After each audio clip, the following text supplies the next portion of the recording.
നമസ്കാരം. നമ്മുടെ കൊച്ചു കേരളത്തിൻ്റെ വിപ്ലവ സിംഹം അല്ലെങ്കിൽ വിപ്ലവ സൂര്യൻ എന്നറിയപ്പെടുന്ന അഡ്വക്കേറ്റ് സഖാവ് ഡോക്ടർ എ റഹീം ഏതെങ്കിലും ക്വാളിഫിക്കേഷൻ വിട്ടുപോയിട്ടുണ്ടെങ്കിൽ ദയവായി ക്ഷമിക്കുക. അപ്പോൾ അദ്ദേഹത്തിൻ്റെ ഒരു തീപ്പൊരി പ്രസംഗം, അതിനെക്കുറിച്ചാണ് ഇന്നത്തെ എൻ്റെ വീഡിയോ. അദ്ദേഹം പറയുന്നു, കുറച്ച് ചെറുപ്പക്കാരുടെ ഒരു മീറ്റിങ്ങിൽ എന്തോ പങ്കെടുത്തതിന് ശേഷം, പാർട്ടി പ്രവർത്തകരുടെയാണ്, അതിൽ പങ്കെടുത്തിട്ട് പറയുകയാണ്, നിങ്ങളെല്ലാവരും തന്നെ പോരാളികളാണ്.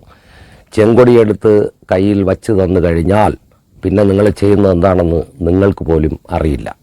പണ്ട് കോഴിക്കോട് സാമൂതിരിയുടെ കാലത്താണെന്ന് തോന്നുന്നു, മാമാങ്കം എന്ന് പറയുന്നൊരു വലിയ ഉത്സവം നടത്തിയിരുന്നു. അതൊരു ഉത്സവമാറ്റി തന്നെ നടത്തിയിരുന്നതാണ്. 12 വർഷം കൂടുമ്പോഴാണ് അത് നടത്തിക്കൊണ്ടിരുന്നത്. കുറച്ചു കാലത്തിന് ശേഷം, സാമൂതിരിയുടെ കാലഘട്ടത്തിന് ശേഷം, ആ മാമാങ്കോത്സവം അവിടെ അവസാനിക്കുകയും ചെയ്തു.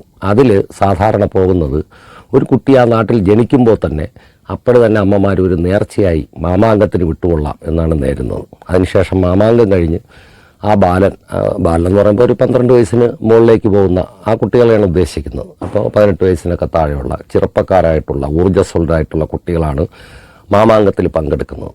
അതിനുശേഷം അവൻ മരിക്കാതെ വരികയാണ്, മടങ്ങി വരികയാണെങ്കിൽ അവന് നാട്ടിലൊരു വിലയുമില്ല. പക്ഷേ മാമാങ്കത്തിൽ പങ്കെടുത്തു പോയി മരിക്കുകയാണെങ്കിൽ അവന് നാട് മുഴുവൻ വലിയൊരു വിലയുണ്ട്, അവനെ വീരനായിട്ട് തന്നെ കാണും എന്നൊക്കെ നമ്മൾ കേട്ടിട്ടുണ്ട് ചരിത്രത്തിൽ.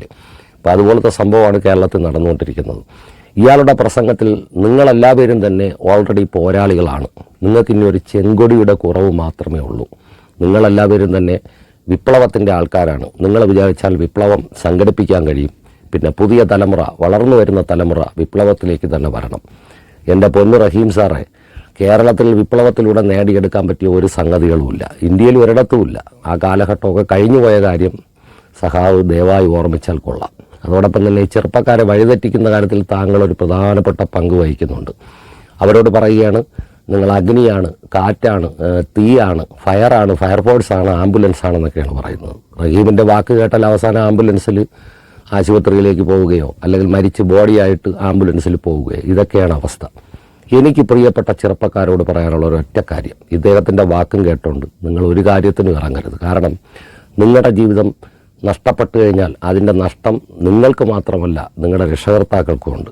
രാവിലെ മുതൽ രാത്രി വരെ പാടുപെട്ട് അധ്വാനിച്ച് നിങ്ങളെ പഠിക്കാൻ വേണ്ടി അയക്കുന്നു. നിങ്ങൾക്കൊരു നല്ല ഭാവി പ്രതീക്ഷിച്ചാണ് രക്ഷകർത്താക്കൾ ഇത് ചെയ്യുന്നത്. പക്ഷേ അവരുടെ കണക്കുകൂട്ടലുകൾക്ക് വിരുദ്ധമായി നിങ്ങൾ ഇത്തരം രാഷ്ട്രീയ പ്രസ്ഥാനങ്ങളിൽ പ്രവർത്തിക്കുകയും അക്രമത്തിലേക്ക് നേതാക്കളുടെ വാക്കും കേട്ടുകൊണ്ട് എടുത്തു ചാടുകയും ചെയ്താൽ നഷ്ടപ്പെടുന്നത് നിങ്ങളുടെ ജീവിതം തന്നെയാണ്. അതോടൊപ്പം